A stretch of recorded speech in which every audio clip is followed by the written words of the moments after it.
Welcome to your chemistry classroom.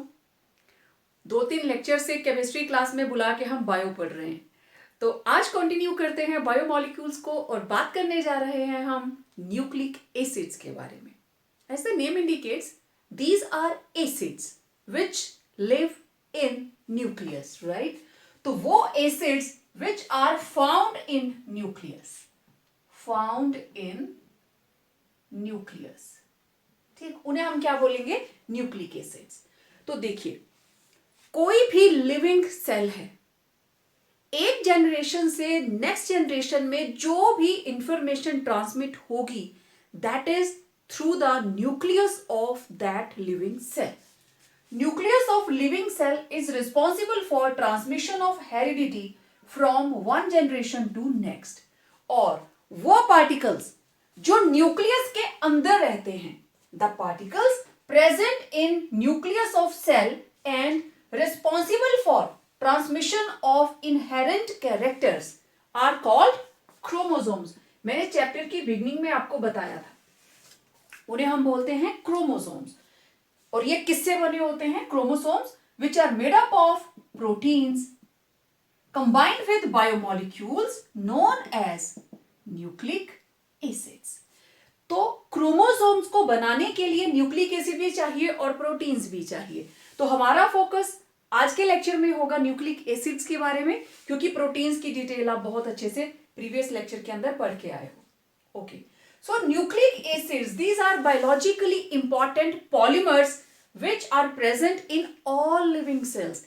Her living cell के अंदर nucleic acid होगा ही होगा, क्योंकि जो भी उसकी जेनेटिक इंफॉर्मेशन है एक जनरेशन से दूसरी जनरेशन तक, वो उसी के थ्रू जाती है। तो क्या रोल प्ले करता है, क्या जरूरत है इसकी? Development and reproduction, these are the two areas जो इसके लिए बहुत ही ज्यादा इंपॉर्टेंट है। They direct the synthesis of proteins. हमारी बॉडी के अंदर प्रोटीन की सिंथेसिस कब होगी, कैसे होगी, सीक्वेंस क्या होगा, everything is decided by nucleic acids and they transfer genetic information from one generation to next। okay, यहां पे आपने बहुत बार ये शब्द पढ़े, heredity, right, then transmission of inherent characters, और यहां मैंने यूज किया जेनेटिक इंफॉर्मेशन। ठीक, इसका क्या मतलब है? न्यूक्लिक एसिड ऐसा क्या काम करते हैं, वो कौन सी इंफॉर्मेशन है जो एक जनरेशन से दूसरी जनरेशन में ट्रांसफर होती है? देखिए, every organism has its own characteristics. ठीक है, आप अपने कैरेक्टरिस्टिक्स को देखें, आप कैसे दिखते हो, आपकी आंखों का रंग क्या है, आपके बालों का टेक्सचर क्या है, जो भी फिनोटिपिक, मतलब जो चीजें आप देख पाते हो किसी के भी कैरेक्टर्स के अंदर, उसे हम बोलते हैं फिनोटाइप। ठीक है, और जो उसकी इंटरनल मॉलिक्यूलर केमिकल कॉम्पोजिशन रहती है, उसे हम बोलते हैं जीनोटाइप। वो इंफॉर्मेशन जीन्स के अंदर है। ठीक है, अब एक जनरेशन से दूसरी जनरेशन के अंदर कैरेक्टरिस्टिक्स ट्रांसफर होते हैं, और वो जो भी कैरेक्टरिस्टिक्स हैं, वेरियस थिंग्स हैं, मैंने आपको बताया, आंखों का रंग, हेयर्स का वर्लिंग, देन एवरी जो आपकी बॉडी के बायोलॉजिकल फंक्शंस हैं, हम जैसे जैसे चैप्टर आगे बढ़ेगा मैं आपको बताती जाऊंगी। अभी एक देखो, एक डिजीज होती है कलर ब्लाइंडनेस। कलर ब्लाइंडनेस, ठीक है, इसमें क्या होता है? रेड एंड मैजेंटा दो कलर होते हैं, उन दोनों के अंदर डिफरेंस नहीं हो पाता। जिनको भी कलर ब्लाइंडनेस होती है, they can not differentiate red colour from magenta colour. Okay, और इंटरेस्टिंग क्या है, इस पर्टिकुलर डिजीज की कैरियर होती है female, females are carrier, and ये एक्सप्रेस होती है मेल्स के अंदर। It is sex linked inheritance, मतलब मेल और फीमेल दोनों के जीन्स अलग अलग हैं, दोनों के क्रोमोसोम्स अलग अलग हैं, और ये खुद को एक्सप्रेस करती है किसमें? मेल्स के अंदर। Females are only its carrier. उनमें होगा लेकिन ये एक्सप्रेस नहीं कर पाएगा, रिसेसिव कैरेक्टर होगा। ठीक है, ओके। अब हाइट को कंट्रोल करने के लिए हमारे पास दो जीन्स कैपिटल टी, दो जीन्स स्मॉल टी, मतलब ये हाइट प्रॉपर और ये ड्वार्फ, ये नॉर्मल ये ड्वार्फ। अगर इनके बीच में क्रॉस होता है तो देखो कैपिटल टी स्मॉल टी, तो capital T small T, capital T small T, double T और स्मॉल टी, यही पॉसिबिलिटीज हैं। या तो कैपिटल टी स्मॉल टी, या फिर दोनों टी, या फिर दोनों ही स्मॉल टी, यही कॉम्बिनेशन हो सकते हैं। तो इसमें देखो ये तो बिल्कुल नॉर्मल, और एक इसमें रिसेसिव कैरेक्टर है और एक इसमें डोमिनेंट कैरेक्टर है, लेकिन डोमिनेंट वाला खुद को एक्सप्रेस करेगा, तो ये हाइट भी लंबी होगी, लेकिन ये क्या होगी, ड्वार्फ। तो इस तरीके से बहुत सारे कैरेक्टरिस्टिक्स, और हर कैरेक्टर जो है that is controlled by genes. अब अगर हम हमारी स्किन कलर की बात करें, ठीक है, स्किन कलर के लिए there are 3 genes AA BB CC, जिनके अंदर ये कैप्स में होगा, ठीक है, जिनके अंदर ये कैप्स में है वो बिल्कुल ही डार्क, और जिनके अंदर ये कैरेक्टर है रिसेसिव, ठीक, दे विल बी फेयर। इनका मिक्स AA BB CC, इनको बोलते हैं मुलेटो, ब्रिटिश कॉम्प्लेक्शन जिसको बोल देते हैं। तो हर चीज जो है वो जीन्स कंट्रोल कर रहे हैं, चाहे वो आंखों का रंग है, चाहे वो आपके बालों का टेक्सचर है, चाहे आपकी हाइट है। समटाइम्स व्हाट हैपन्स कि पेरेंट दोनों ही कम हाइट के हैं लेकिन बच्चों की हाइट ज्यादा हो जाती है। ऐसा क्यों? क्योंकि जब भी देयर इज मैंने आपको बताया था fertilisation of sperm and egg, father और मदर के कैरेक्टर्स मिक्स होते हैं, ये है मेल, ये है फीमेल, 50% कैरेक्टर, क्योंकि एन नंबर इधर से आता है, एन नंबर इधर से, और फिर ये बन जाता है डिप्लॉइड, हेप्लॉइड, हेप्लॉइड, और फिर बन जाता है डिप्लॉइड। इधर से 23 क्रोमोसोम्स, इधर से 23, और यहां हो जाते हैं 23 पेयर्स, टोटल 46। इन 46 में से 22 पेयर्स उनको हम बोलते हैं somatic, and 1 pair that is sex genes. ये डिसाइड करेगा कि मेल है या फीमेल, ठीक है। अब देखो मेल के अंदर जो जीन्स का कॉम्बिनेशन है दैट इज XY, और फीमेल के अंदर इट इज XX। ओके, अब इनकी क्रॉस करके देखते हैं, XY XX, तो क्या क्या कॉम्बिनेशन हो सकते हैं, let's see. It may be XX XX और इधर XY XY, ठीक है। तो देखो 50-50 है, XY हुआ तो मेल, XX हुआ तो फीमेल। 50-50 चांसेस हैं दैट आफ्टर फर्टिलाइजेशन जो भी ऑफस्प्रिंग होगा इट मे बी मेल और फीमेल। तो हुज जीन डिसाइड्स, कौन किसका जीन डिसाइड करता है कि जो ऑफस्प्रिंग होगा वो लड़का है या लड़की, that genes comes from male partner, क्योंकि फीमेल के अंदर तो दोनों जीन्स सेम है, डिफरेंस आता है मेल के क्रोमोसोम्स की वजह से, मेल के जीन्स की वजह से, ठीक है। तो इनको हमारे पास 22 पेयर्स जिनको हम सोमैटिक बोलते हैं, ये बॉडी के बाकी पार्ट्स के लिए रिस्पॉन्सिबल है, और जो 1 पेयर है that determines sex of the offspring. Okay, अब न्यूक्लियस के अंदर है डीएनए। कोई भी एनिमल सेल के अंदर न्यूक्लियस, और न्यूक्लियस के अंदर रहते हैं क्रोमोसोम्स, और क्रोमोसोम्स किसके बने हुए हैं, न्यूक्लिक एसिड एंड प्रोटीन्स। तो ये रहा न्यूक्लियस, न्यूक्लियस के अंदर है क्रोमोसोम, क्रोमोसोम्स के अंदर है न्यूक्लिक एसिड्स एंड प्रोटीन्स।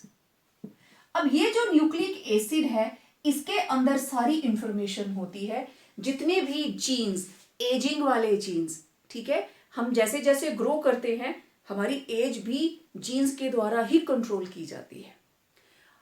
छोटे बच्चे होते हैं उनके मुंह में दांत नहीं होते, ठीक है, और जैसे जैसे हम बड़े होते हैं with the passage of time, कईयों के 6 मंथ के बाद टीथ आने शुरू हो जाते हैं, some people they take 9 months, right. तो एक काफी टाइम पहले न्यूज़पेपर में एक खबर आई थी कि आई थिंक राजस्थान के अंदर एक फैमिली है। वहां पे क्या होता है कि जो मेल्स हैं उनकी फैमिली में जो भी मेल बच्चा होता है, तो जब वो बड़े भी हो जाते हैं तो मेल्स के मुंह में दांत ही नहीं आते, और जो फीमेल्स हैं उनके मुंह में दांत आते हैं। अब उनके हिसाब से तो ये कोई देवी का प्रकोप है, बट नहीं, क्योंकि everything is controlled by genes. It is possible कि उनके एंसेस्टर्स में किसी ने कोई ऐसी मेडिसिन ली हो, कुछ ऐसा खाया हो जिसकी वजह से वो जीन अपनी जगह से डिसलोकेट हो गया, which is responsible for the growth of teeth. जो ये डायरेक्शन देता है कि टीथ निकलने चाहिए, पूरी बॉडी से कैल्शियम इकट्ठा होता है, फॉस्फोरस इकट्ठा होता है, और इस एरिया में आके वो दांत बन के बाहर आता है। तो may be that gene is missing. Hiroshima और नागासाकी के अंदर ड्यूरिंग सेकेंड वर्ल्ड वॉर जो एटॉमिक बॉम्ब गिराए गए, उनकी वजह से जो जीन्स के अंदर डिफॉर्मिटीज आई वो आज दिन तक वहां पे हैं। They people are not normal, क्योंकि नॉर्मल फंक्शनिंग के लिए हर जीन नॉर्मल होना चाहिए। जीन्स हमारे कैरेक्टर्स को डिफाइन करते हैं, डिसाइड करते हैं, और एक जनरेशन से दूसरी जनरेशन में ट्रेवल करते हैं through nucleic acids, through chromosomes at the time of fertilisation, जब नेक्स्ट जनरेशन की बात होती है, राइट। तो उस टाइम के जो डिफॉर्मिटीज थी, क्योंकि न्यूक्लिक एसिड्स को डिस्टर्ब कौन कर सकता है, या तो कोई केमिकल रिएक्शन या फिर कोई रेडिएशन, क्योंकि है क्या, केमिकल कंपाउंड्स के अंदर कार्बन है, ऑक्सीजन है, फास्फोरस है, नाइट्रोजन है। तो अगर कोई ऐसी रेडिएशन आती है जो इसके मॉलिक्यूलर स्ट्रक्चर को चेंज कर दे, तो फिर वो अपनी बायोलॉजिकल फंक्शनिंग को भूल जाता है। तो हम कहते हैं कि डीएनए माल फंक्शनिंग हो गई, अब डीएनए प्रॉपरली काम नहीं कर रहा है, ठीक है। और उसके लिए पर्टिकुलर एक वर्ड यूज होता है, दैट इज डीएनए म्यूटेशन, ठीक है, डीएनए म्यूटेशन। तो उन लोगों का जापान के अंदर उस एरिया में पर्टिकुलरली बहुत से लोगों का डीएनए म्यूटेट हो गया, और अभी तक एक पीढ़ी के बाद दूसरी पीढ़ी में उनकी जो प्रॉब्लम्स है वो एज इट इज आगे के आगे जाती जा रही है।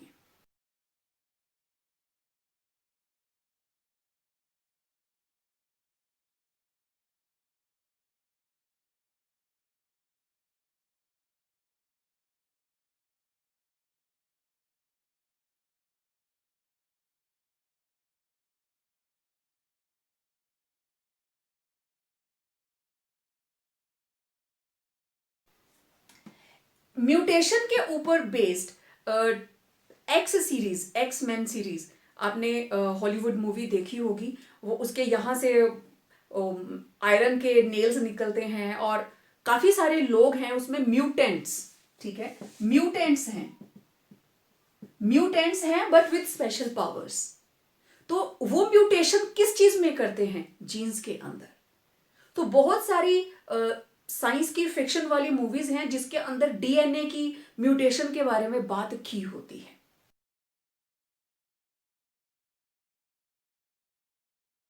अभी बायोटेक्नोलॉजी के अंदर यही सारी चीजों के ऊपर ही तो बात होती रहती है, ठीक है। तो अभी हम बात करेंगे न्यूक्लिक एसिड्स की। तो they are very very important. आगे मैं इनका जो फंक्शन बताऊंगी कि किस तरीके से ये कैरेक्टर्स को आगे लेके जाते हैं, उसके बारे में भी बात करेंगे। ओके, अब देखो, मान लेते हैं कि ये फादर, ये मदर, ये हमारे पास ए ऑफस्प्रिंग आया। इसके अंदर 50% उसके फादर के कैरेक्टर्स हैं और 50% कैरेक्टर हैं उसकी मदर के, ठीक है। ओके, ना तो फादर की आईज ब्लू थी ना मदर की आईज ब्लू थी, लेकिन ये जो ऑफस्प्रिंग है it is having blue eyes. अब इसके अंदर ये कैरेक्टर कहां से आ गया? ये जो फादर के पास 50% कैरेक्टर थे, अब जरा इनको पीछे लेके जाते हैं। इनके फादर और इनके मदर, इनके अंदर 50% कैरेक्टर हैं अपने पेरेंट्स के। तो इनके पेरेंट के पास उनके पेरेंट्स हैं, मतलब इस पर्टिकुलर चाइल्ड के ये कौन है? ग्रैंडफादर। इसका मतलब इस बच्चे के अंदर 25% कैरेक्टर किसके हैं? उसके ग्रैंडफादर के। इसका हाफ कर दीजिए। 12.5 किसके हैं? उसके ग्रेट ग्रैंडफादर के। और पीछे चलिए 6.25 उससे भी पीछे चलेंगे, ग्रेट ग्रेट ग्रैंडफादर। और पीछे आ जाइए 3.125। ठीक, अब देखो कितनी पीढ़ियां हो गई। ये आ गई पहली पीढ़ी, दूसरी, तीसरी, चौथी, पांचवी, छठी पे चले जाइए, इसको फिर से हाफ कर दीजिए, ये हो जाएगा 1.56 समथिंग, जितना भी आएगा। तो ये हो गई हमारे पास 4, 5, 6। तो जैसे आप देखो कितनी पीढ़ियों के कैरेक्टर इस बच्चे के अंदर हैं। सभी के अंदर ऐसा ही होता है। If I'm having 50% characters of my father and 50% characters of my mother at the same time, मेरे पास 25% कैरेक्टर्स हैं मेरे ग्रैंडफादर के, 6.25 कैरेक्टर्स हैं मेरे मतलब ग्रेट ग्रैंडफादर के, 3.125 मेरे फादर के ग्रैंडफादर के। तो हो सकता है पीछे 5-6 पीढ़ियों में किसी की आंखें ब्लू हों, तो वो यहां पे एक्सप्रेस हो गई। ठीक है, फिर पॉलीडेक्टाइली। पॉलीडेक्टाइली क्या होती है? आपने देखा कईयों के हाथ में 6 फिंगर्स होती हैं, ऋतिक रोशन की हैं, सबने देखी होंगी।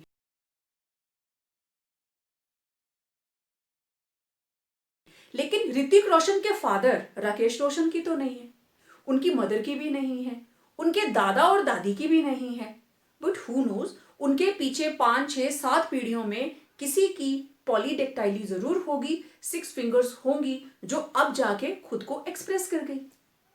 ठीक है, तो पीढ़ी दर पीढ़ी ये जितने भी कैरेक्टर्स हैं एक जनरेशन से दूसरी जनरेशन में शिफ्ट होते जाते हैं। ठीक है, तो this is very interesting to know that we are carrying characteristics of many generations at the same time. Nucleic acids की basic unit, it is nucleotide. सबसे छोटी यूनिट इसकी होती है न्यूक्लियोटाइड। Therefore, जब ज्यादा यूनिट्स मिल जाती हैं तो it is also known as polynucleotide. Nucleic acids they are also known as polynucleotide. हमारी बॉडी के अंदर टाइप्स ऑफ न्यूक्लिक एसिड्स 2 तरह के हैं। एक है डीएनए, दूसरा है RNA. This is deoxy ribose nucleic acid and this is ribose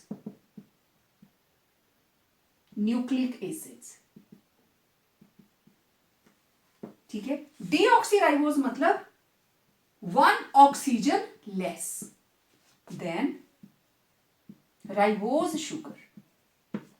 It is having C5H10O5. This is ribose sugar और इसके अंदर एक ऑक्सीजन कम है और इसका स्ट्रक्चर रहेगा C5H10O4। आगे मैं इनका स्ट्रक्चर बनाती हूं। ठीक है, तो जस्ट इनका नाम deoxyribose nucleic acid and ribose. Ribose इसलिए क्योंकि it is having pentose sugar, it is also having pentose sugar, sugar pentose है लेकिन एक ऑक्सीजन लेस है राइबोज से। ठीक है, अब न्यूक्लिक एसिड की composition, composition of nucleic acid देखिए, टोटल 3 चीजें हैं। पहली है पेंटोज शुगर, और ये पेंटोज शुगर है 2 तरह की, या तो होगी ये राइबोज या होगी डीऑक्सीराइबोज। डीऑक्सीराइबोज प्रेजेंट होती है डीएनए में, राइबोज शुगर प्रेजेंट होती है आरएनए में। ओके, दूसरा component it is nitrogenous base, nitrogenous bases, pentose sugar, second is nitrogenous bases. अब देखिए नाइट्रोजनस बेसिस हैं 2 तरह के, एक को हम बोलते हैं प्यूरिन्स, दूसरी हैं पिरिमिडिन्स। दोनों ही हमारे पास नाइट्रोजनस हैं। तो जो प्यूरीन्स हैं दीज आर बाईसाइक्लिक, इनका जो स्ट्रक्चर है दिस इज बाईसाइक्लिक, और पिरिमिडीन्स हैं दीज आर मोनोसाइक्लिक। ठीक है, ये बाईसाइक्लिक स्ट्रक्चर होता है और ये मोनोसाइक्लिक। अब प्यूरीन्स के हमारे पास दो तरह की प्यूरीन्स हैं, these are adenine, guanine. Adenine को डिनोट करते हैं ए से, गुआनिन को जी से। और pyrimidines these are 3, thymine, then cytosine, uracil. These are the 3। Thymine को हम नोट करते हैं टी के साथ, साइटोसिन को सी के साथ, यूरासिल को यू के साथ। ठीक, और तीसरा member this is phosphate group.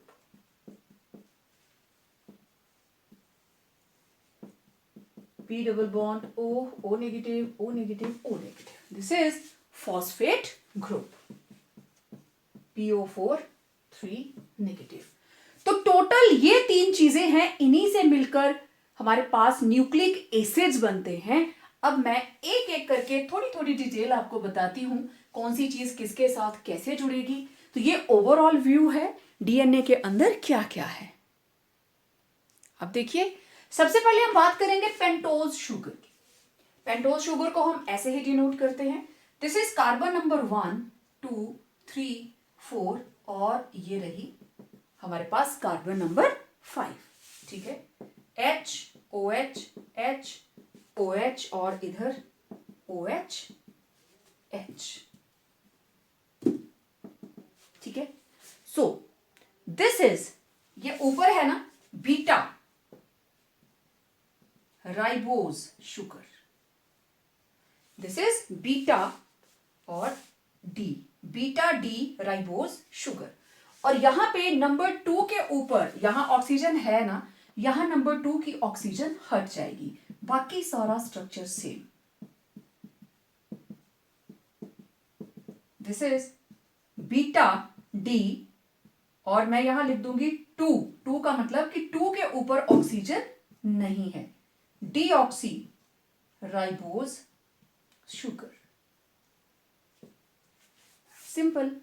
अब beta D ribose sugar, it is present in RNA, present in ribonucleic acid, and this is present in DNA, it is present in DNA. Noted? Okay, अब देखिए यहां पे oxygen नहीं है, oxygen is removed, that is why it is deoxy. ठीक, दूसरा member था हमारे पास नाइट्रोजनस बेसिस, ये आपस में कंबाइन करके मेन स्ट्रक्चर बनाते हैं। Second component is nitrogenous base. As I told earlier, दो तरह के हैं, एक है प्यूरीन्स, दूसरे हैं पिरिमिडिन्स। ठीक है, purine these are bicyclic, pyrimidines these are monocyclic. तो इनका अगर मैं जर्नल सा स्ट्रक्चर बनाऊं तो ये इनका जर्नल स्ट्रक्चर होता है। This is general structure of purines. और प्यूरीन्स हैं दो तरह की, एडेनिन, गुआनिन। ठीक है, this is general structure. Adenine को हम नोट करते हैं ए से, गुआनिन को हम नोट करते हैं जी से। ठीक है, अब इसी तरीके से हमारे पास हैं पिरिमिडीन्स, दीज आर मोनोसाइक्लिक, और मोनोसाइक्लिक के अंदर ये रहा इनका स्ट्रक्चर। तो दीज आर 3, कौन कौन सी? This is thymine, cytosine and uracil. ठीक, noted by T, noted by C, noted by U. अब ये प्यूरीन्स एंड पिरिमिडीन्स डीएनए के स्ट्रक्चर में आमने सामने जुड़ती हैं। प्यूरीन्स and pyrimidines combine through covalence, combine through hydrogen bonding. इनके बीच में होती है हाइड्रोजन बॉन्डिंग. कैसे? ए जो है ये हमेशा टी के साथ कंबाइन करता है, A T with double bond, और जी हमेशा कंबाइन करता है सी के साथ एट गवर्नमेंट कॉलेज, राइट. तो ये हमेशा ट्रिपल बॉन्ड के साथ, गुआनिन और साइटोसिन. ओके, ये कॉम्बिनेशन है किसके लिए? डीएनए के लिए, ATGC. अगर ये आरएनए में जाए तो thymine is replaced by uracil. RNA के अंदर थायामीन नहीं होता, उसमें यूरासिल होता है. And A with U, G with C, it is in RNA. ये आपके डीएनए और आरएनए के डिफरेंसेस में भी आएगा. तो डीएनए के अंदर कॉम्बिनेशन रहता है ATGC एट गवर्नमेंट कॉलेज. तो इधर A with U, G with C, AT double bond, G और C ट्रिपल बॉन्ड. और इनके बीच में ये हाइड्रोजन बॉन्डिंग होती किसकी वजह से है? Due to the presence of amino and carbonyl group. Hydrogen bonding due to amino and carbonyl group of purines and pyrimidines. तो ये था हमारे पास इनका सेकेंड यूनिट, जिसे हम बोलते हैं nitrogenous bases, right.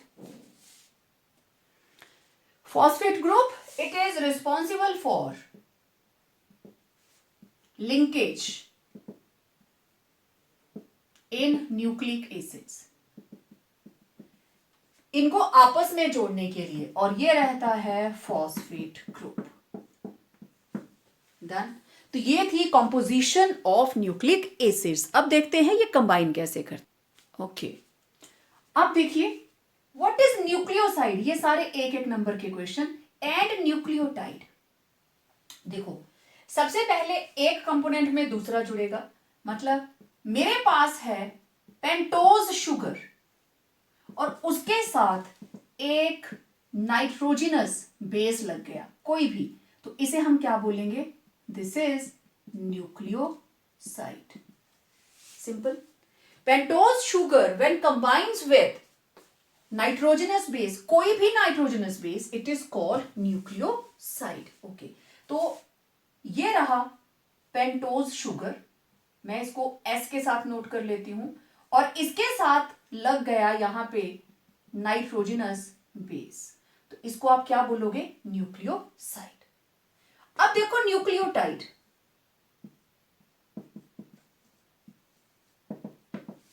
A molecule in which phosphate group is attached to nucleoside. ये रहा न्यूक्लियोसाइड. मतलब pentose sugar plus nitrogenous base plus phosphate group. तो ये मिलके क्या बनाता है? This is equal to nucleotide. मतलब अब ये रहा मेरे पास पेंटोज शुगर, इसके साथ लग गया बेस, और इस तरफ क्या लग जाएगा? Phosphate group.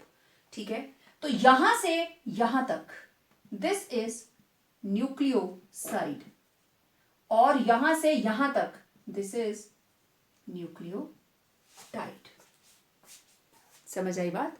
ओके, अब इससे आगे बढ़ते हैं. What is polynucleotide? एक से ज्यादा जब न्यूक्लियोटाइड मिल जाएंगे, it will become polynucleotide. Polynucleotide. Nucleotides combine together to form polynucleotide. ठीक है, लेट्स सी कैसे. ये रहा हमारे पास pentose sugar. This is pentose sugar, और इसके साथ क्या लगा है? बेस. ओके, नेक्स्ट इसके पास क्या आ गया? हमारे पास फॉस्फेट ग्रुप. ये फिर से किसके साथ जुड़ा है? पेंटोज शुगर, शुगर के साथ क्या लगा है, बेस। फिर ये आगे किसके साथ जुड़ा है, फॉस्फेट, फॉस्फेट किसके साथ जुड़ा है, शुगर के साथ,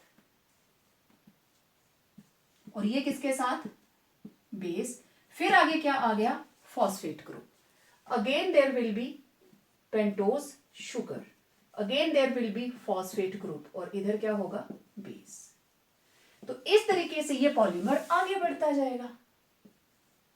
तो क्या है ये, दिस इज पॉलीन्यूक्लियोटाइड। पॉलीन्यूक्लियोटाइड आगे जाकर क्या बनाता है, डीएनए एंड आरएनए। और अब बात करते हैं स्ट्रक्चर ऑफ डीएनए की, कि ये सारे के सारे उसके अंदर किस तरीके से जुड़े हुए हैं। नेक्स्ट, स्ट्रक्चर ऑफ डीएनए, जैसे हम प्रोटीन्स में करते थे, डीएनए का स्ट्रक्चर भी दो तरह के लेवल पे हम स्टडी करते हैं, primary and secondary. Primary structure it was given by E Chargaff and secondary structure it was given by Watson and Crick, और टिल नाउ हम इसी मॉडल को फॉलो कर रहे हैं। तो ई चैरागफ व्हाट ही फाउंड, जो उसकी ऑब्जर्वेशन थी, जनरलाइजेशन थी, that base composition in DNA varies from one species to another, means human beings के अंदर ये अलग है, अगर हम बात करें एम्फीबियंस की, उनके अंदर ये अलग है, एवियंस के अंदर, बर्ड्स के अंदर ये अलग है, रेप्टाइल्स के अंदर ये अलग है। तो सबका डीएनए एक दूसरे से डिफरेंट है, from species to species. Okay, तो प्राइमरी स्ट्रक्चर है क्या, जैसे प्रोटीन में था ना, just a sequence of amino acids, same primary structure is the sequence of nucleotides in the chain of nucleic acid. अब चाहे आप ऐसे बनाओ चाहे ऐसे बनाओ, one and the same thing. तो जैसे ये रही पेंटोज शुगर, इसके साथ लगा है base, it will be combined through phosphorus, again there is sugar, this is base, again there will be a phosphate group which is connected to a sugar, again base, इस तरीके से।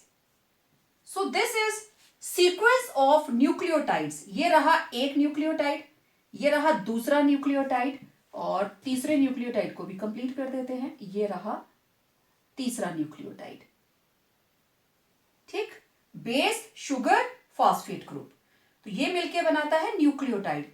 तो this is nucleotide 1 2 3, तो it's just a sequence, right.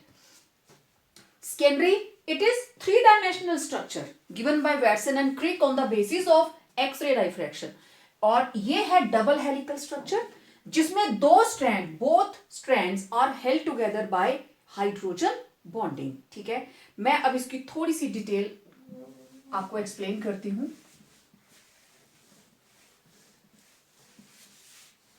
Secondary structure,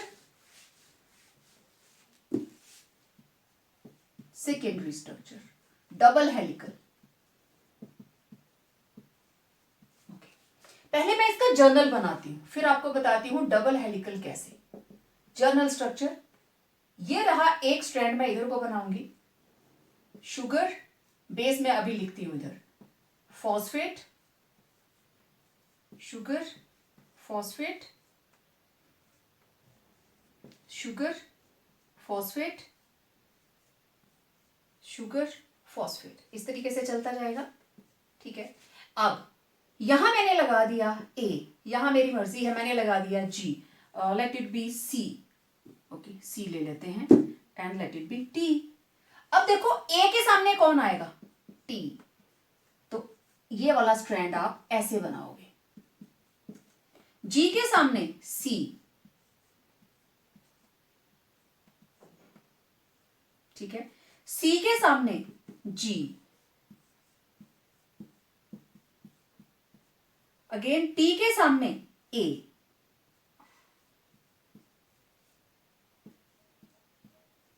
तो ये है general structure.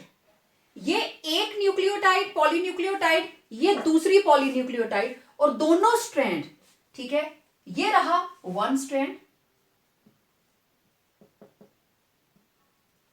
ये रहा सेकंड स्ट्रैंड, ये दोनों आमने सामने आते हैं at they bind through hydrogen bonding. और हाइड्रोजन बॉन्डिंग इस तरह से होगी कि एक साइड प्यूरिन, दूसरी साइड पिरिमिडीन। अगर इधर पिरिमिडीन है तो दूसरी साइड प्यूरिन आ जाएगी। AT-TA, GC-CA। ओके, तो ये भी कोई जरूरी नहीं है कि AGCT ऐसे आना चाहिए, कुछ भी हो सकता है। ओके, अब हम ऐसा करें, ये दो स्ट्रैंड ऐसे हैं, हमने नीचे से पकड़ा और इसको ऐसे ट्विस्ट कर दिया। ठीक है, रिबन से देखते हैं। अब देखिए, इसको अगर मैं ऐसे ट्विस्ट कर देती हूं तो ये इस तरीके से डबल हेलिकल स्ट्रक्चर जो है वो हमारे पास आ जाता है। ऐसे जैसे आप कह लीजिए कि दो रिबन ले लिए हमने और उन दो रिबन्स को एक दूसरे के साथ हम लपेटते गए।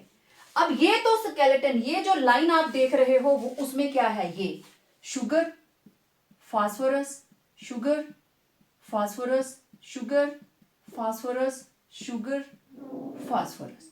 शुगर के सामने क्या लगा है, AT। ठीक है, इधर मैं शुगर फास्फोरस नहीं लिख रही हूं, then let it be TAGC। Okay, मैं यहां लगा लेती हूं ATCCGA। आपकी मर्जी है, आप कुछ भी लगा सकते हैं। ठीक है, तो इधर हमारे पास आ गया AT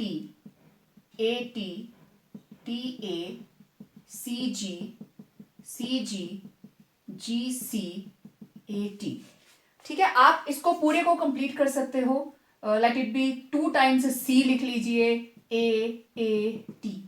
तो इधर G double T double bond A। इस तरीके से आमने सामने वाले जो स्ट्रैंड्स हैं उनके प्यूरिन्स और पिरिमिडीन्स आपस में हाइड्रोजन बॉन्ड बनाएंगे और ये बन जाता है डबल हेलिकल स्ट्रक्चर। तो ये मैंने थोड़ा सा कोशिश की है कि मैं आपको दिखा सकूं। आपको दो कलर दिखाई दे रहे हैं, ब्लू एंड येलो। तो इस तरीके से this is double helical structure. ठीक है, दोनों स्ट्रैंड आपको अलग से दिखाई दे रहे हैं। तो एक स्ट्रैंड ये लीजिए, देखो सेम चीज बन गई। तो इस तरीके से एक दूसरे के साथ ये लिपटे होते हैं और जगह जगह से जहां जहां पे भी आपस में कैसे जुड़े हुए हैं, थ्रू हाइड्रोजन बॉन्डिंग। तो this is the meaning of double helical structure. अब देखो, जब इसको हमें खोलना है तो ये देखिए, ये नीचे से खुलता जाएगा। जब आगे हम रेप्लिकेशन की बात करेंगे तो ऊपर से लिपटा हुआ ही रहेगा। पहले यहां से स्टार्ट होगा, ये ओपन होगा। ठीक है, करते करते ये स्ट्रैंड अलग हो जाएगा, ये अलग हो जाएगा जब हम रेप्लिकेशन की बात करेंगे। तो यहां मैंने सिर्फ बताया ये बनता है नीचे को, और जब इसको ओपन करना है it will start from below to upward. Okay, तो ये है double helical structure. Now let's see some important information related to this structure. Diameter of double helical, इसका डायमीटर इट इज 2 नैनोमीटर और एक टर्न के अंदर it is having 3.4 nanometer. Double helical structure repeats an interval of 3.4 nanometer. एक turn की width है 3.4 nanometre और एक टर्न के अंदर होते हैं टोटल 10 बेस पेयर्स। मतलब इसके अंदर 10 से ज्यादा नहीं होंगे। One turn has 10 base pairs. मैंने कम बनाए हैं, 1 2 3 4 5 6 7, सो 10 तक होते हैं। Helical structure it may be right handed और लेफ्ट हैंडेड, लेकिन right handed is more common. और दोनों स्ट्रैंड्स एक दूसरे के कॉम्प्लीमेंट्री हैं। इसके पास A है तो सामने T होगा, इसके पास G है तो सामने C होगा। They are complementary to each other and both strands are anti parallel. मतलब ये अगर इसका एंड है 3' तो इसका एंड होगा 5'। इसके दूसरे शोर के ऊपर होगा 5' और इसके ऊपर क्या है 3'। तो दोनों स्ट्रैंड्स एक दूसरे के एंटी पैरेलल होंगे। ठीक है, अब इस स्ट्रक्चर के ऊपर हीट का क्या इंपैक्ट होगा, let's see. What is the effect of heat on structure of DNA. देखिए, हीट करने पर ये दोनों स्ट्रैंड एक दूसरे से सेपरेट हो जाते हैं and this process is known as melting. Very very important 1 mark question. Okay, separate हो गए, उनको ठंडा होने दो। On cooling, when they are cooled, they again hybridize or coil together, and this process is called annealing. coiled था, खोल गया, melting, वापस फिर से उसी कंडीशन में आ गया, that is annealing. और जिस टेम्परेचर के ऊपर ये दोनों एक दूसरे से कंप्लीटली सेपरेट हो जाते हैं, that is called melting temperature. ठीक है, अब देखते हैं स्ट्रक्चर ऑफ आरएनए. डीएनए और आरएनए का स्ट्रक्चर ऑलमोस्ट सेम है, सिर्फ एक बेस पेयर की डिफरेंस रहती है. ठीक है, अब देखो स्ट्रक्चर ऑफ आरएनए. तो it is having ribose sugar, पहले बताया मैंने, और इसके अंदर जो बेस पेयर हैं वो क्या रहता है, ए के सामने आता है U, means adenine combines through uracil, and बाकी दोनों सेम है, जी के सामने क्या आएगा, सी, गुआनिन साइटोसिन. तो बेस पेयरिंग रहती है A U G C, and third phosphate group that is as it is. ठीक है, फिर देखिए टाइप्स. आरएनए कितनी तरह का है, डीएनए तो एक ही टाइप का है, लेकिन on the basis of its function RNA सबसे पहले आता है एमआरएनए. इसको हम बोलते हैं मैसेंजर आरएनए. फिर हमारे पास आता है small T RNA, transfer RNA, and small R this is ribosomal RNA. मैं आगे इनके फंक्शन आपको बताऊंगी. प्रोटीन सिंथेसिस के अंदर इन तीनों का ही काम है. डीएनए सिर्फ कोड भेजता है, बाकी सारा काम ये बताते हैं. राइबोसोमल आरएनए, ये देखो राइबोसोम्स के दो पार्ट होते हैं, और इनको इस तरीके से जोड़ने के लिए राइबोसोमल आरएनए इन दोनों को पास लेके आता है. और जो भी पॉलीपेप्टाइड चेन बनती है ना उसकी अमाइनो एसिड की, वो ऐसे बनती जाती है. राइबोसोम्स इनको ऐसे स्ट्रेटली पकड़ के रखते हैं. ठीक है, अदरवाइज ये कॉइल होती जाएगी.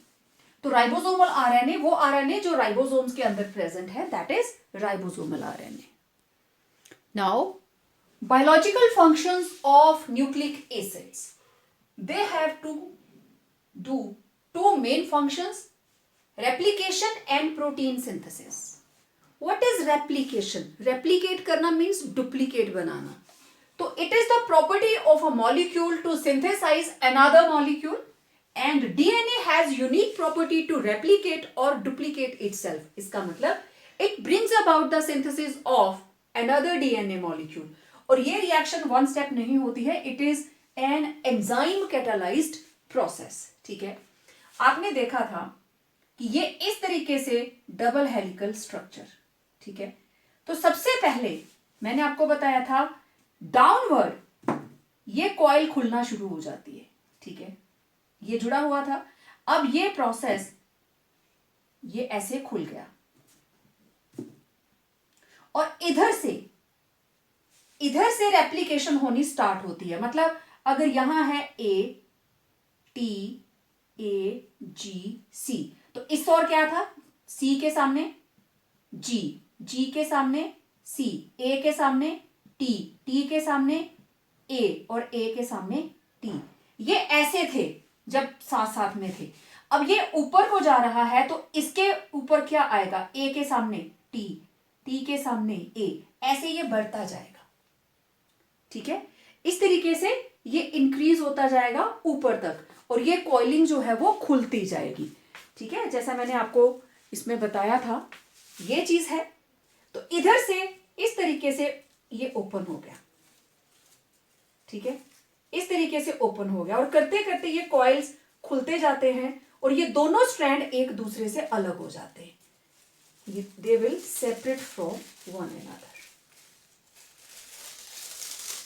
ठीक है, अब कॉम्बिनेशन हमें क्या चाहिए, एक और येलो चाहिए और एक ब्लू चाहिए. ठीक है, ओके. जिस वक्त रेप्लिकेशन हो जाएगी, व्हाट वी विल गेट,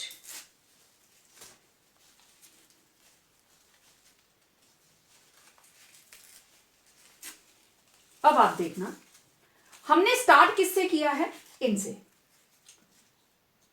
इससे स्टार्ट किया है, ब्लू और येलो से, ठीक।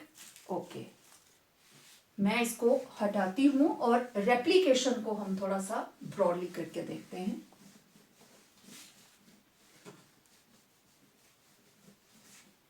तो ये मेरे पास जो पेरेंट डीएनए है, अब जैसे स्ट्रैंड्स खुल गए तो यहां पे मेरे पास था A T G C T A G सी, तो इसके सामने T double bond T double bond A triple bond C triple bond G double bond A double bond T triple bond C triple bond G. Okay, अब ये दोनों अलग हो गए।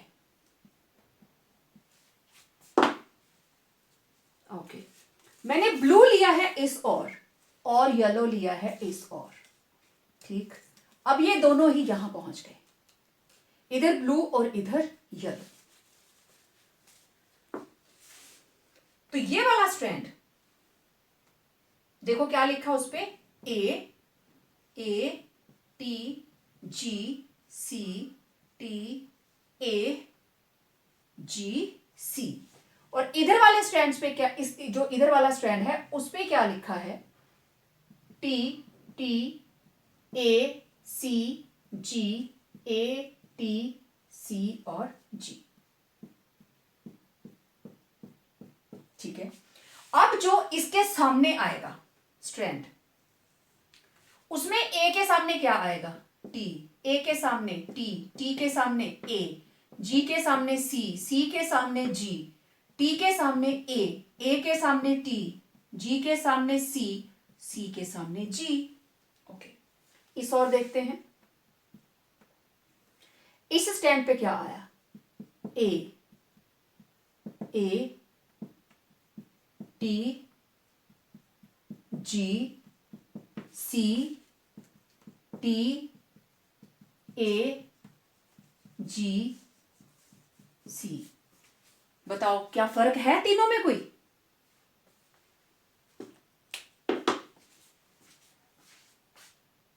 Well, board is looking too beautiful. अब देखो, मैंने इधर ब्लू स्ट्रैंड लिया था और इधर लिया था येलो। अब देखो ब्लू की कॉम्पोजिशन क्या है, A T G C T A G सी, और येलो की क्या है, T T A C G A T C G. Okay, ये वाला यहां चला गया, ये वाला यहां चला गया, यही बताया था मैंने। ओके, अब इसके सामने जो स्ट्रैंड आया, चेक कीजिए, बिल्कुल येलो के साथ मैच कर रहा है, सेम येलो है, T T A C G A T C G, और ये मैंने येलो बाहर लिया था, ये वाला स्ट्रैंड इधर आया था और ये ब्लू वाला स्ट्रैंड इधर आया था, और ये दोनों स्ट्रैंड न्यू हैं। These are the new strands जो इसके सामने आके डेवलप हुए, क्योंकि ये दोनों ऐसे खुल गए और ये न्यू वाले स्ट्रैंड्स इनके साथ आके लग गए। और आप देखो, blue yellow blue yellow blue yellow, इसने ये जो दो डॉटर हमारे पास यहां पे स्ट्रैंड्स बनाए हैं, दोनों ही जेरॉक्स कॉपी हैं, they are duplicate. This is the meaning of replication. They are duplicate of the parent molecule.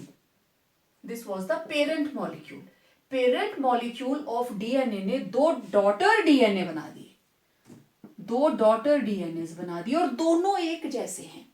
देखो, जितने भी हमारे सोमैटिक सेल्स के अंदर डिसोसिएशन होती है, बॉन्ड्स टूटते हैं, सेल टूटता है, एक सेल से दो बनते हैं, ठीक है। ये एक सेल जब इसका टूट के इसने दो बनाने हैं, क्योंकि आपको पता है ग्रोथ में ऐसे होता है, तो पहले इसका न्यूक्लियस फर्स्ट स्टेज में बड़ा हो जाएगा, फिर अगली स्टेज में ये अलग हो गया, एक सेल हो गया और ये दूसरा सेल, लेकिन डीएनए भी खुद को 50-50 करेगा, इसमें भी डीएनए जाएगा, इसमें भी जाएगा। तो वो तभी पॉसिबल है अगर ये खुद को रेप्लिकेट कर सकता है। अब इसकी रेप्लिकेट करने की प्रॉपर्टी हमारे कितने काम आती है, सीआईडी वालों से पूछ लेना। टीवी के अंदर आप देखते हो डीएनए मैच करवाते हैं, है ना, बहुत सारी फिल्मों में, सीरियल्स में आपने देखा होगा कि इसका डीएनए टेस्ट करवा लीजिए, क्योंकि किसी का भी डीएनए दूसरे के साथ मैच नहीं करता। यस, पेरेंट्स के डीएनए से आप बच्चे के डीएनए की इंफॉर्मेशन ले सकते हो, क्योंकि उसी से बना हुआ है, उसी से बना हुआ है। ठीक है, तो कौन किसी के पेरेंट्स हैं, मतलब आप पेरेंटिंग टेस्ट करनी हो या जो भी किसी बच्चे का पता नहीं चल रहा है कि बायोलॉजिकल पेरेंट्स उसके कौन है, तो DNA can help, not only can, it actually helps. ठीक है, अब डीएनए होता कहां पे है? आंखों में, लिवर में, किडनी में। डीएनए आपकी बॉडी के हर सेल में है, हर सेल की डिवीजन होती है, ये खुद को रेप्लिकेट करता है। आपके बॉडी के किसी भी पार्ट का छोटा सा भी सेल, इवन आपके चीक्स के अंदर ऐसे हल्का सा खुरचे तो जो सेल आएंगे उसके अंदर भी डीएनए होता है। आप जो टूथब्रश यूज करते हो उसके ऊपर आपकी स्किन के कोई ना कोई पार्टिकल्स रह जाते हैं, डीएनए टेस्ट उससे भी हो सकता है। आपके हेयर्स गिर गए हैं, आपके बालों से डीएनए टेस्ट हो सकता है। इवन स्लाइवा से, ब्लड से तो हो ही जाएगा, लेकिन कोई भी सैंपल बॉडी पार्ट उससे डीएनए टेस्ट हो जाता है। पूरी बॉडी का हर cell is capable of giving a DNA test, and this particular technique is known as DNA fingerprinting. जैसे हमारे फिंगरप्रिंट किसी के साथ मैच नहीं करते, उसी तरीके से डीएनए भी एक दूसरे के साथ मैच नहीं करता, लेकिन यस, फैमिली ट्री के अंदर हम पता लगा सकते हैं, क्योंकि कैरेक्टर्स पीढ़ी दर पीढ़ी चलते हैं। ठीक है, तो इट वॉज रेप्लिकेशन। देखिए, next is protein synthesis, very important process. इस प्रोसेस के अंदर डीएनए के अंदर जो भी इंफॉर्मेशन कोडेड है in the form of specific base sequence, it is translated and expressed in the form of sequence of amino acids which results in synthesis of proteins, और जो कि बहुत सारे फंक्शंस परफॉर्म करते हैं। तो देखिए, सबसे पहले यहां से स्टार्ट होता है कि कौन सी प्रोटीन बनेगी, it will be decided by DNA. DNA कहां रहता है? न्यूक्लियस में। डीएनए ने अपनी एक फ्रेगमेंट तोड़ी, ठीक है, और मैसेंजर आरएनए बनाकर साइटोप्लाज्म में भेज दी। अब डीएनए ने, मान लो कि ये उसने अपनी जो फ्रेगमेंट है एज मैसेंजर आरएनए भेजी, तो उस प्रोसेस को हम बोलते हैं ट्रांसक्रिप्शन। तो it is the process of formation of messenger RNA from DNA. इसको क्या बोलते हैं?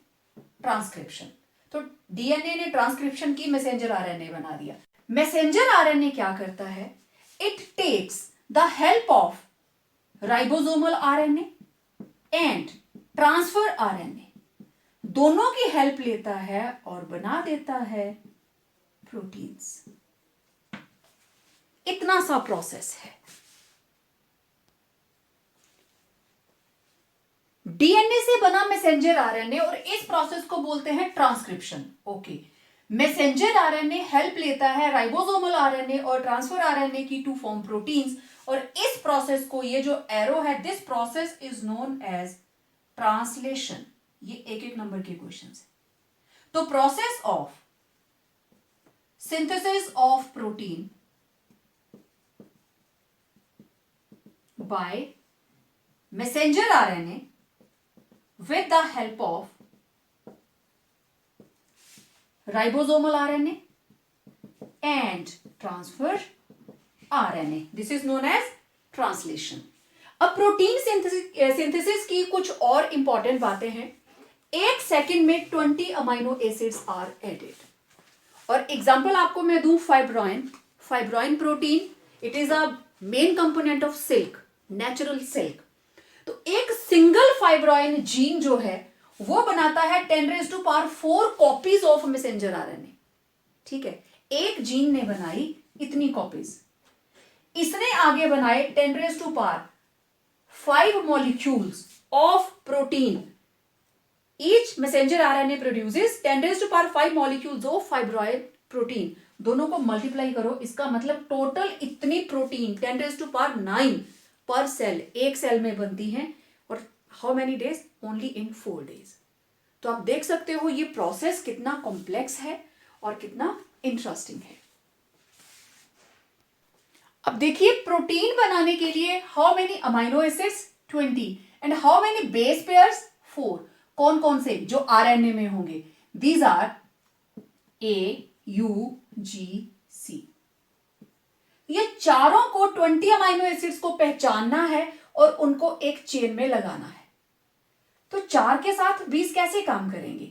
चलो इसके ड्यूप्लेट बना के देखते हैं. A U G C, A U G C. Okay, करिए. A U A G A C, then U A U U U C U G and U C. Then G से स्टार्ट किया. G A G U double G G C. फिर C से सी ए C you see ji double C. ये तो total 16 हुए. अब क्या करें? 16 के साथ भी हमारा काम नहीं होगा. ठीक है, तो इसका मतलब अब हमें ट्रिपलेट बना के देखनी पड़ेगी. तब कितने बनते हैं? Let's see. चलो ट्रिपलेट बना के देखते हैं.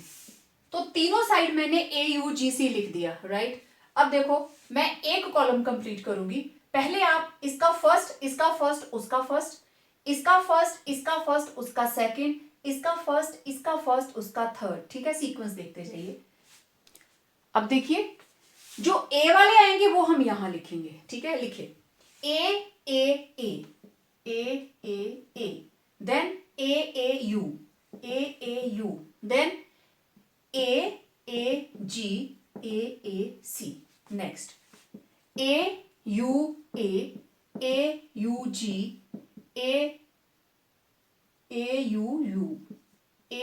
जी A U C. Next A जी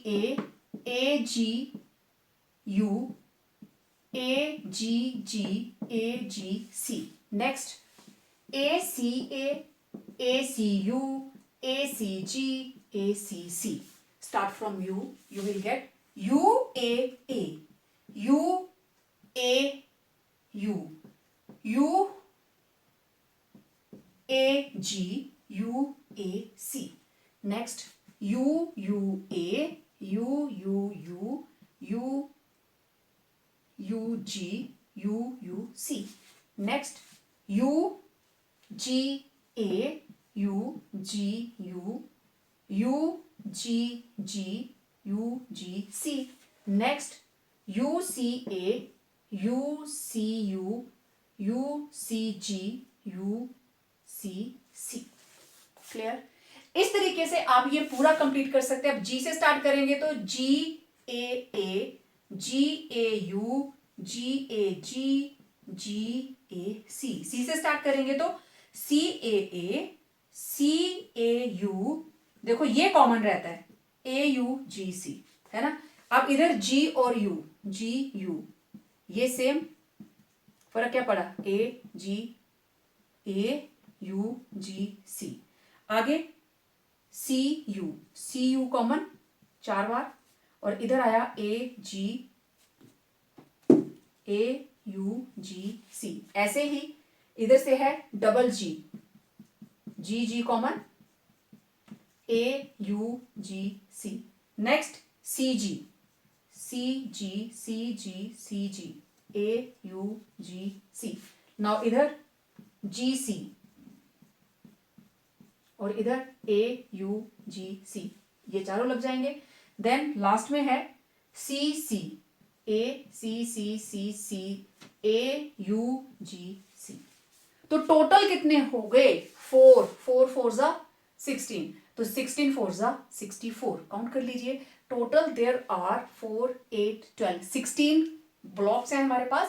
तो टोटल अब मेरे पास आ गए 64 triplets.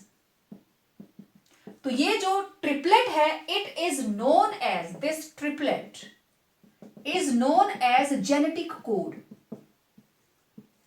Triplet of base pairs is known as genetic code present on DNA. It is known as genetic code. Okay.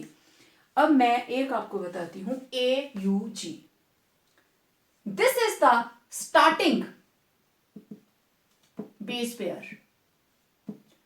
और कोई भी प्रोटीन स्टार्ट होगी वो यहीं से स्टार्ट होगी. आओ जी आयन. ओके, यहीं से स्टार्ट होगी and this stands for, this particular AUG stands for methionine. Methionine amino acid के लिए ये एप्लीकेबल है। इसके अलावा हमारे पास कुछ नॉनसेंस कोड्स हैं, जैसे UAA, ढूंढो दिस वन, ठीक, इसको मैं ऐसे ऐसे बना देती हूं, UAA, देन UAG, ये भी, ये दोनों नॉनसेंस कोड्स, मतलब टर्मिनेशन, जहां ये आ जाएंगे इनके कॉरस्पॉन्डिंग कोई भी अमाइनो एसिड नहीं होती, that is why this is termination code. और इसके अलावा एक और है UGA, this one, this is also termination code, ठीक है।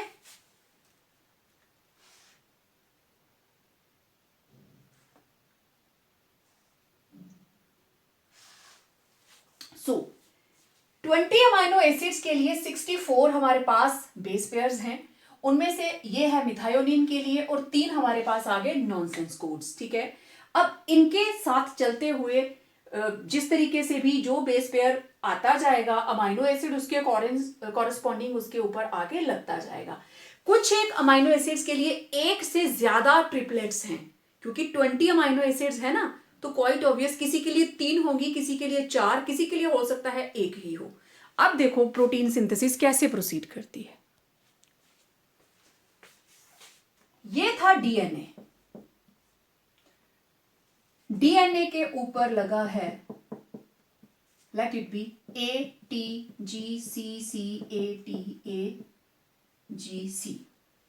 इसने मैसेंजर आरएनए बनाया by the process transcription.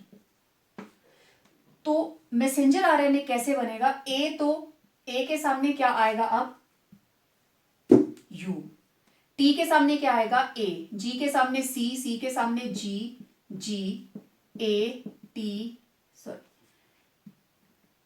A के सामने क्या आएगा, U, T के सामने A के सामने U, G के सामने C और C के सामने G, ठीक है। अब मेरे को AUG, यहां मुझे चाहिए C और इधर मुझे चाहिए T, और T के सामने क्या आएगा, A, क्योंकि मुझे बिगिनिंग यहीं से करनी है, राइट। मैसेंजर आरएनए के ऊपर शुरू में हमेशा यही सीक्वेंस होगा, AUG। मैसेंजर आरएनए ने मैसेज दिया राइबोसोमल को और ट्रांसफर आरएनए को। तो ट्रांसफर आरएनए जो है इट्स लाइक क्लोव लीफ होती है ना, तो इस तरीके से। तो जैसे यहां A है तो इसके यहां पे T होगा, U के सामने A होगा, G के सामने C होगा। तो इससे मैच करता हुआ अमाइनो एसिड मिथायोनिन को ये अपने ऊपर लगाएगा और यहां लेके आएगा, ठीक है। तो ट्रांसफर आरएनए मिथायोनिन को, दिस इज मिथायोनिन, इसको लेके आया और यहां इसके सामने रख दिया। अब इस चेन को किसने पकड़ा हुआ है, राइबोसोम्स ने। उन्होंने इस चेन को ऐसे स्ट्रेट करके रखा हुआ कि ये कॉइल ना कर जाए। तो यहां आया मिथायोनिन, नेक्स्ट जिसका CGG होगा वो लग जाएगा, नेक्स्ट जिसका UAU होगा वो अमाइनो एसिड लग जाएगा। इस तरीके से ये चेन आगे बढ़ती जाएगी, अमाइनो एसिड जुड़ते जाएंगे by the loss of water, chain बढ़ती जाएगी जब तक हमारे पास यहां पे नॉनसेंस कोड नहीं आ जाता। अभी आपने लिखा था ना UAA, तो इसके कॉरस्पॉन्डिंग कोई अमाइनो एसिड नहीं है, तो ये चेन यहीं पे रुक जाएगी, तो ये बन गई प्रोटीन।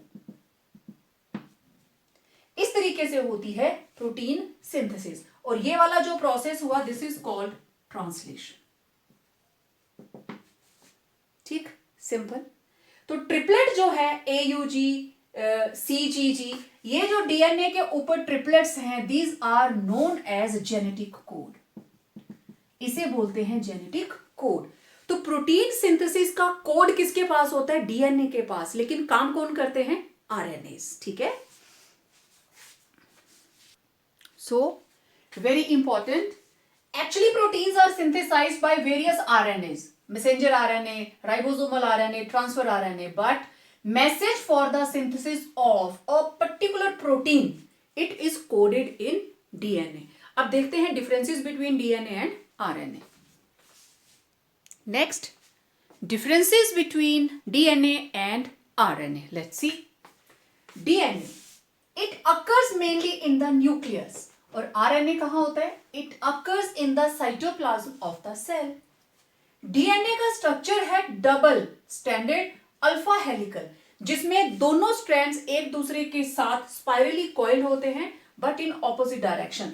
लेकिन RNA it is having single stranded structure. DNA के अंदर शुगर मॉलिक्यूल कौन सा है? 2-deoxyराइबोज. और RNA के अंदर सिंपल राइबोज. डीएनए के अंदर यूरासिल नहीं होता. It is having adenine, thymine, guanine and cytosine. Adenine, thymine, guanine and cytosine. और RNA के अंदर थायमिन इज नॉट प्रेजेंट. इसमें यूरासिल नहीं होता, उसमें थायमिन नहीं होता. तो it is having adenine, uracil, guanine, cytosine. DNA has a unique property of replication. RNA generally replicate नहीं करता and it is responsible for the transmission of hereditary characters. लेकिन RNA जो है it helps in protein synthesis. और DNA का size काफी बड़ा होता है. It has very large size और उसका molecular mass की रेंज रहती है 6 into 10⁻⁶ to 16 into 10⁻⁶ units. और RNA का साइज उससे स्मॉलर है और उसके मॉलिकुलर साइज की रेंज रहती है मॉलिकुलर मास की 2 into 10⁴ to 4 into 10⁴ यूनिट्स. मैं यहां लिख देती हूं point number 7. They have large molecular size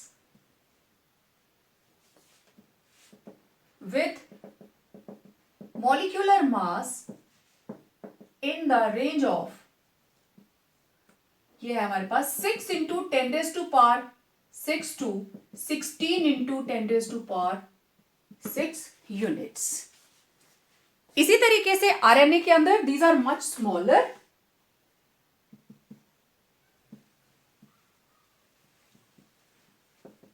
Having molar mass, molecular mass in the range of 2 into 10⁴ to 4 into 10⁴ units. तो ये हैं differences between DNA and RNA. Now one question, what is DNA fingerprinting? मैंने पहले भी आपको बताया. The technique, it is the technique for identifying individual person on the basis of uniqueness of their DNA pattern. और आप sample कहीं से भी ले सकते हो, either hairs, skin, blood, nails. ठीक है, यह क्वेश्चन मैंने आपकी बुक से लिया है.